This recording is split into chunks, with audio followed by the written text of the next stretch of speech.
এখনো রেডি কি রে কটা বাজে? আজ না তোর বিয়ে আর তুই এখন ঘুম থেকে উঠলি? বিয়ে করতে যাওয়ার ইচ্ছে নেই মামনি? কি ব্যাপার, তুমি এখনো রেডি হওনি? হ্যাঁ। ব্রাশ করছো সবে? অ্যালার্মই তো বাজেনি।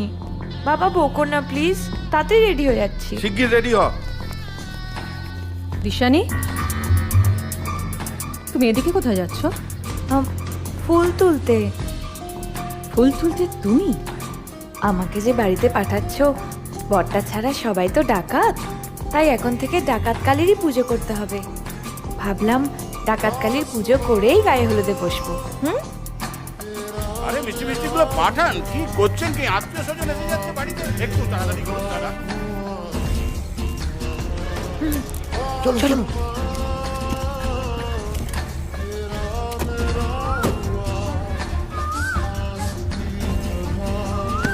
এনে পরে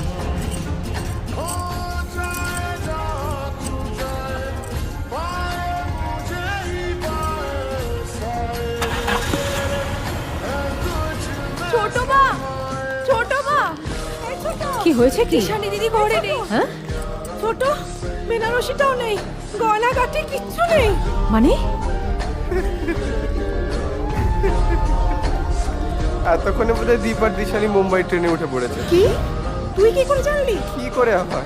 দিশানি আমার সামনে তো দীপকে আই লাভ ইউ বলেছিল। I love you.